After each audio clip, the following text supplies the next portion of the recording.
Hi friends, அஸ்ஸலாமு அலைக்கும். இன்றைக்கி என்ன டிஷ்னா, இன்றைக்கி வந்து நம்ம மட்டன் வச்சு மட்டன் பொறுமா எப்படி ஆகுதுன்னு வாங்க பார்க்கலாம். வாங்க வீடியோக்குள்ளே போகலாம். இப்போ வந்து மட்டன் வந்து 1/2 கிலோ எடுத்துக்கிட்டேன். 2 லிட்டர் தண்ணி ஊற்றிக்கணும்.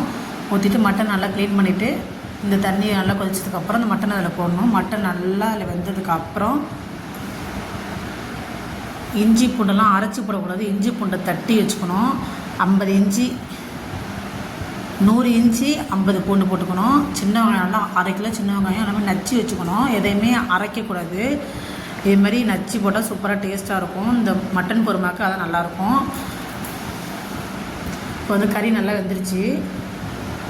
கறி வெந்ததுக்கப்புறம் அதில் வந்து இஞ்சி நச்சு வச்சுருக்கோம்ல, அந்த இஞ்சி எல்லாத்தையும் போட்டுக்கணும். 100 இஞ்சி நச்சு வச்சுருக்கோம். நல்லா இடித்து தான் போடணும். இடித்து போட்டாச்சு.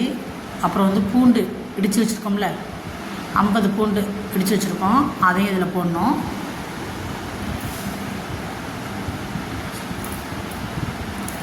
அப்புறம் வந்து 1/2 கிலோ சின்ன வெங்காயம் இடித்து வச்சுருக்கோம்ல, அதையும் போடணும்.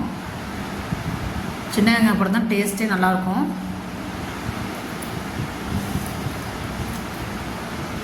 இதெல்லாம் போட்டு நல்லா கிண்டிட்டு மூடியை போட்டு வேக வச்சுருங்க.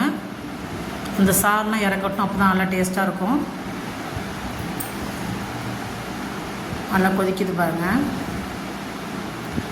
இது என்னென்னா இஞ்சி பூண்டு சின்ன வெங்காயம் கறி 2 லிட்டர் தண்ணி நல்லா கொதிக்கணும். நல்லா கொதிச்சதுக்கப்புறம் மட்டன் பொறுமா மசாலான்னு ஒன்று இருக்குது. அந்த மசாலா வந்து 1/2 கிலோ கறிக்கு 1/2 கிலோ அந்த மசாலா எல்லாத்தையும் கொஞ்சம் கொஞ்சமாக கொட்டி கிண்டுங்க. கொஞ்சம் கொஞ்சமாக கொட்டி கிண்டணும் அந்த தண்ணியில்.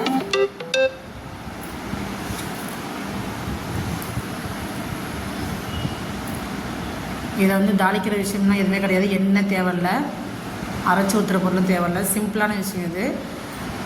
1/2 கிலோ பாக்கெட்டு அந்த பொறுமா மசாலா எல்லாத்தையுமே இதில் கொட்டிடணும். கொட்டி நல்லா கிண்டிடணும். இப்போ நம்ம தண்ணியாக வச்சது வந்து கிண்டி ஒரு கொதிச்சதுக்கப்புறம் நல்லா கெட்டியாக வந்துடும். எல்லாமே அந்த குழம்பு நல்லா கெட்டியாக வந்துடும். சூப்பராக டேஸ்ட்டாக இருக்குது.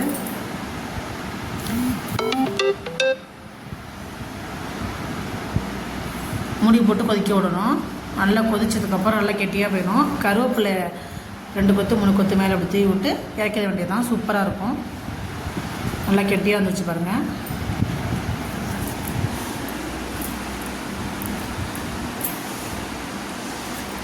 அவ்வளோதான்.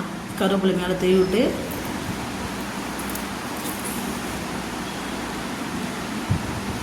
இறக்கிட வேண்டியதான்.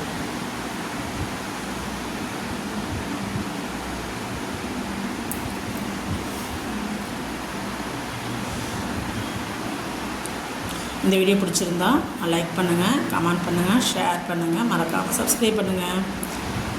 நல்லா கெட்டியாக வச்சு பார்த்திங்களா, எவ்வளோ தண்ணியாக வச்சுருந்தோம். இதெல்லாம் போடுறதுக்கும் நல்லா கெட்டியாக சூப்பராக இருக்குது. ட்ரை பண்ணி பாருங்கள். இந்த கிரேவியை ஆகிடுச்சு பாருங்கள். அப்படி அழகாக சூப்பராக இருக்குது.